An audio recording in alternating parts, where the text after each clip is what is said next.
Question. Si je vous dis de marcher dans la vallée de la mort tout de suite, est-ce que vous voulez le faire? C'est difficile, non? Tu regardes en toi, tu vois une vallée de la mort. Je peux bien dire, préciser, une vallée de la mort. Ça demande plusieurs astuces, plusieurs outils que Dieu a déjà imposés dans toi. On va regarder qu'est-ce que c'est ces outils-là après. La deuxième chose, il dit bâtir la maison sur le roc et bâtir la maison sur le sable. Ça parlait de Dieu et la pierre angulaire. Tu bâtis sa maison sur la fondation qui est Dieu. Mais, restons ici encore une seconde. La maison qui est bâtie. Bâtir une maison, ce n'est pas facile non plus. Je ne sais pas si vous avez déjà eu l'expérience de bâtir une maison. Moi, j'ai eu, pendant que je faisais mes études, pour faire un peu d'argent, j'ai travaillé dans un chantier. C'est du travail acharné. Il fait chaud la journée. Tu tapes des clous, tu amènes du bois. C'est un travail. Donc, il faut demander à Dieu encore les astuces. Ensuite, la troisième chose, toquer à la porte. La femme qui avait besoin de l'huile, qui avait besoin de l'argent. Vous avez déjà toqué à une porte de quelqu'un pour quelque chose? Une personne inconnue? C'est l'émulation de demander à quelqu'un quelque chose. On n'a jamais parlé de ça. Moi, j'ai dit que même la semaine dernière, on a parlé de ça. La femme qui avait l'action d'aller toquer à la porte pour de l'huile. L'humiliation d'aller toquer à chaque porte. La première porte, on te dit non. Tu arrives à la deuxième porte, on te dit non encore. Tu veux du contenu parce que tu as besoin de trouver quelque chose, parce que le prophète t'a dit, vas-y et trouve-moi de l'huile. Mais il faut avoir l'obéissance, mais aussi le courage à le faire. Donc maintenant, on va commencer à aller à des outils spécifiques que par rapport, moi, j'ai trouvé dans ma vie, que Dieu m'a vraiment dit, et j'espère que vous allez aussi trouver ce que vous allez commencer à prier dans 2026, spécifiquement pour votre vie à vous. Donc, prochaine diapositive, s'il vous plaît. Donc, ce que je dis, être spécifique dans sa foi et dans ses demandes. Demandez contextuellement qu'est-ce que vous voulez que Dieu vous apporte dans votre vie. Donc, la première chose, Dieu répond souvent à des prières spécifiques, pas vagues. Bien dit, je veux demander une question. Anne, elle a demandé pourquoi. L'enfant, Kémiko spécifiquement, elle a demandé pour. Mal, exactement. Qu'est-ce qu'Anne a reçu? Exactement, spécifique. Elle a demandé qu'est-ce qu'elle voulait, elle savait qu'est-ce qu'elle voulait avoir, et elle a demandé spécifiquement qu'est-ce qu'elle a reçu. Il faut être spécifique quand on demande à Dieu qu'est-ce qu'il faut avoir. Même dans le naturel, chaque chose que moi je demande, parfois l'ennemi ne comprend pas, je le joue un jeu. Moi, avant les présentations, avant que je me sens un peu stressé, avant une entrevue, je dis Dieu, je demande le Miss. C'est-à-dire, mais qu'est-ce que le Miss? Pour moi, j'ai compris que les outils que j'ai besoin en moi, quand j'ai besoin de faire quelque chose, ça se combine à quoi de choses? La motivation, l'intelligence, le courage et l'endurance, la résilience. Donc, quand je me présente en avant des gens, je viens me parler par rapport au travail, par rapport à même aller dans une entrevue, par rapport à fournir mes études, je demande le Miss. Je dis, Dieu, donne-moi le Miss. Moi, je dis, le Miss, je le joue un jeu. Je ne sais même pas ce que je demande. Il n'a aucune idée. Mais moi, dans ma tête, je sais qu'est-ce spécifiquement j'ai besoin que Dieu amène dans ma vie. Prochaine diapositive, s'il vous plaît.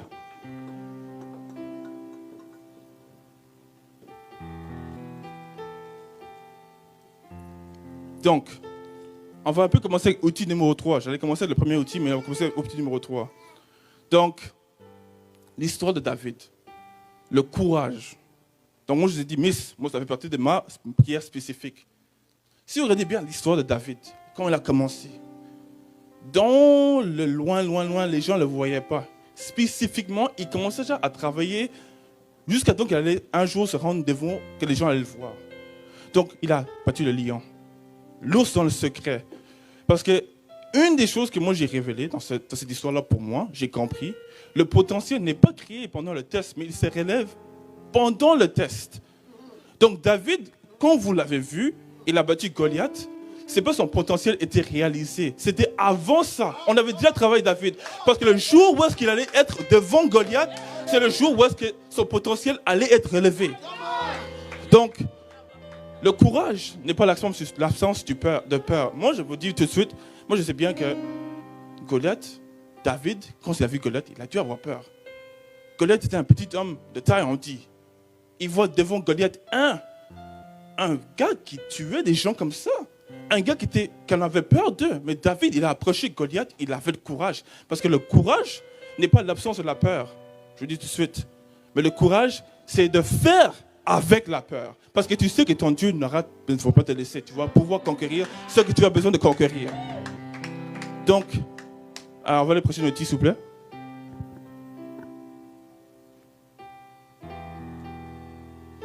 L'intelligence. Ce mot est utilisé très souvent, je trouve, dans le monde d'aujourd'hui. Intelligence ceci, intelligence ça.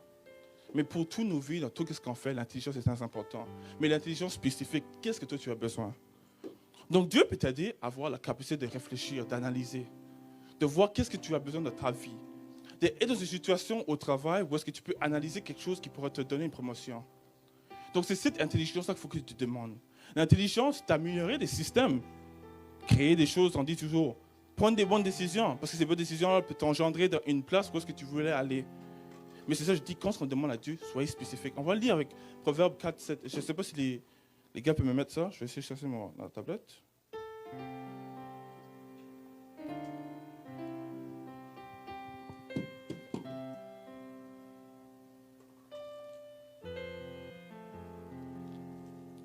Parfait. Donc, on va lire Proverbe 4, 7. Le commencement de la sagesse, c'est de tout faire pour devenir sage. Utiliser tout ce que tu possèdes pour devenir intelligent. Je veux rester ici. Utiliser tout ce que tu possèdes. On n'a pas dit qu'on va te donner. On a dit tout ce que tu possèdes déjà pour le devenir. Donc, moi, je suis ici pour vous dire que l'année prochaine année qui commence, ne faut pas aller trop loin. Vous allez voir un gars très jeune qui vous parle, mais qu'est-ce qu'il veut dire? Moi, je sais que je dis, 2026, il n'y aura pas de nouvelles choses qui vont être acquéries. Mais 2026, ça va être les choses qui sont déjà dans toi qui vont sortir. Le potentiel va être relevé. C'est ça que j'essaie d'expliquer. C'est pas parce que Dieu ne travaille pas avec rien. Il travaille avec une pâte à modeler, comme j'aime expliquer. Il va te façonner, mais il façonne déjà quelque chose qui est déjà là. Abstrait, en concret. Donc, utilise tout ce que tu possèdes pour devenir intelligent. Pas ce que ton voisin possède, pas ce que ta famille possède, ce que toi tu possèdes. Donc, on va lire encore la petite diapositive, s'il vous plaît.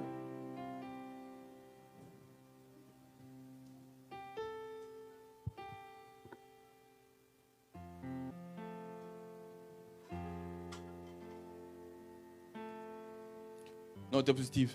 Oh, parfait. Donc, voilà le prochain outil. La motivation. Ça, c'est ma troisième prière que je fais à Dieu quand je dis mon miss. Parce que j'ai une chose que j'ai réalisée dans ma vie, courte vie, comme vous le savez. La constance vient avec la motivation. Donc, quand tu es en routine, quand tu viens à l'église chaque dimanche, quand tu te mets à faire quelque chose par routine, ça devient une deuxième nature pour toi. Que quand tu vas être motivé à faire quelque chose, tu l'aurais déjà dans toi. Ce n'est pas quelque chose que tu commences à chercher. C'est juste quelque chose que tu vas progresser et améliorer. Donc, il faut commencer à demander à Dieu qui vous donne la motivation de faire ce que tu veux faire dans ta vie. Qu'est-ce que Dieu cherche à faire dans ta vie pour toi? Demande-le, motive-moi, donne-moi la force. Parce que moi, je dis tout de suite, j'ai vu des personnes qui sont très intelligentes. Encore, côte vie.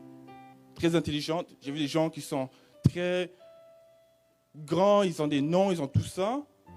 Mais ils n'arrivent pas à se rendre où ils doivent se rendre parce qu'ils n'ont pas la motivation de se le faire. Quand est-ce que Dieu te donne une motivation? Moi, j'arrive au travail, on me dit toujours, quand est-ce que tu parles, quand est-ce que tu travailles, il faut que tu écoutes. Quand est-ce que tu fais quelque chose, tu le fais à fond. Il demande, quand est-ce que ton secret? Mais c'est parce que Dieu m'a donné une motivation, un feu en moi, que quand je me mets à faire quelque chose, je ne peux pas arrêter. Donc, demande à Dieu qui te donne cette motivation. Qu'est-ce qu'il cherche à faire dans ta vie? Quelle motivation qui va te rendre plus grand? Et aussi, quand tu as une motivation qui est plus grande que toi, par exemple, tu es motivé à faire l'œuvre de Dieu dans ce monde, c'est plus grand que toi, donc tu ne vas pas arrêter. Donc, c'est pour ça que ma prière, je vous dis tout de suite, moi, je demande que Dieu motive-moi. Donne-moi la force. Lève-moi, laisse-moi aller faire ton œuvre. Laisse-moi proclamer ton nom. Laisse-moi aller aider les gens que tu as fait par ton image. Motive-moi d'aller faire des choses. Parce que si je fais par ma propre force, je vais être buté comme un homme. Je vais être fatigué un jour, épuisé. Mais quand ce que Dieu te motive, tu te lèves et tu vas le faire. Prochain diapositive, s'il vous plaît. Et le dernier, quand je parle de mes 4 outils que moi je demande à Dieu qui m'insère dans ma vie, et vous, j'espère que vous avez trouvé qu'est-ce que vous avez besoin que Dieu insère dans ta vie, une astuce spécifique pour toi. Pour moi, c'est la résilience et l'endurance. Un grand exemple, c'est Job. Il avait la foi, il avait la patience. Une patience que Dieu lui a donnée. Parce que quand les vents, les hauts et les bas du monde viennent vers toi, quand tu es résilient et tu es capable d'avancer, qui va t'arrêter? L'endurance. La vie est difficile, on sait tout bien. Tous ceux qui disent qu'au Canada, c'est très difficile à vivre. Le prix des choses monte à chaque moment. Le taux d'employement est le plus bas qui s'est jamais été dans les dernières 20 décennies. Donc, c'est difficile. Mais quand tu as la résilience, quand tu as l'endurance qui est donnée par Dieu lui-même, mais qui va t'arrêter? Tu pourras persister par le trouble, les viens du monde. Toi, tu veux toujours être prêt à continuer, à avancer. Où est-ce que tu dois être? Moi, je vous donne un bon exemple. Moi, quand j'arrivais ici, je suis revenu à Moncton, j'ai fait mes études. Et une voix qui me disait que j'étais en prière mercredi, il disait, toi, tu es destiné à travailler à autre chose. Tu es destiné à aider les gens. Donc, je réalisais où est-ce que je travaillais. J'étais un peu buté à faire mon but exact. Donc, on m'a offert un emploi. L'emploi est fini en contrat. C'est toi de partir. Avant de partir, je suis parti à Ottawa. On m'a dit, à Ottawa, c'est difficile d'avoir un emploi. Tout le monde cherche un emploi tout de suite. Pourquoi toi, à l'âge de 26 ans, tu vas avoir un emploi? Il y a d'autres gens qui cherchent. Mais moi, je savais que j'avais l'endurance, la résilience. Appeler premier, refusé. Appeler deuxième job, refusé encore. Troisième job, refusé encore. Quatrième job, refusé encore. Entrevue, on te prend, refusé encore. Pendant ce temps-là, tu commences à demander des questions. Mais quand est-ce que tu as une destinée qui est faite par Dieu? Quand est-ce que tu as la résilience et l'endurance qui a été dotée par Dieu? Mais comment tu peux t'arrêter? Parce que tu sais qu'il a un but pour toi. Donc cette résilience-là, je vous demande, commencez à le prier. Intégrez-le dans vos prières. Demande Dieu.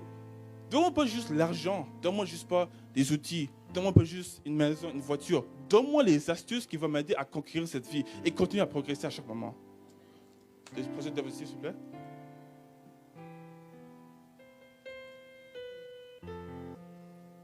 Donc, maintenant, on va parler à un sujet qui est très important pour moi. Même, j'ai commencé à parler à mes parents de ça, ça faisait 2-3 ans. Et je trouve que c'est une réalité que chaque chrétien doit comprendre pour lui-même.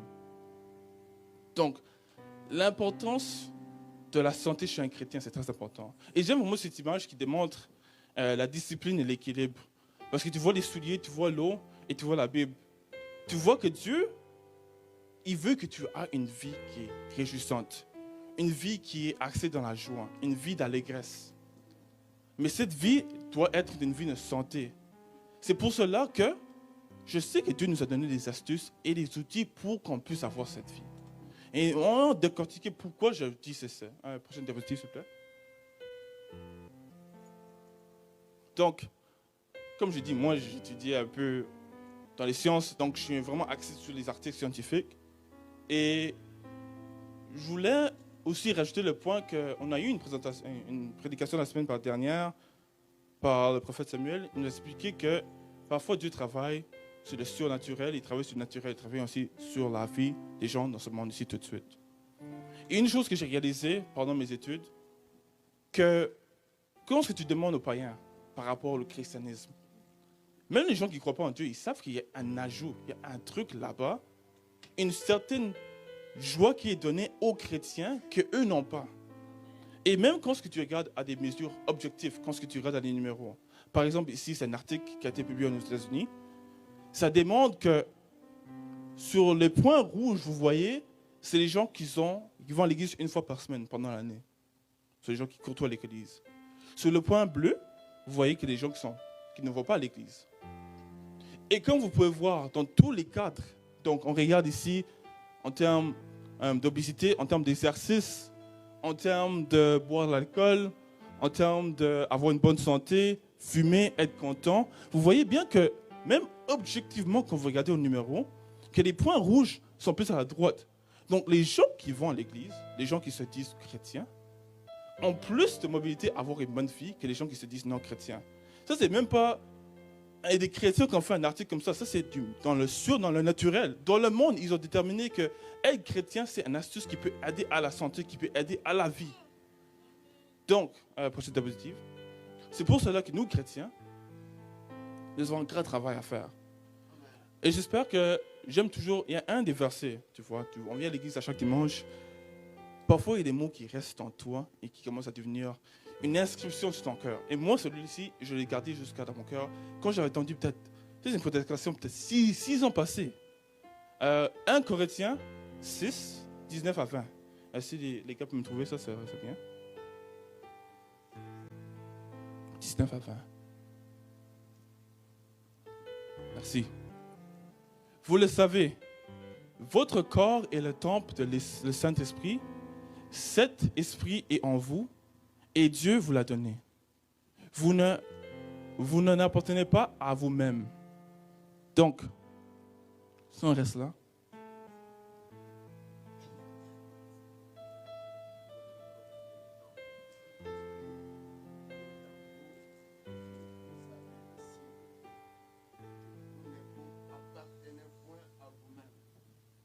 donc si on reste là, on parle que votre corps est le temple de le Saint-Esprit.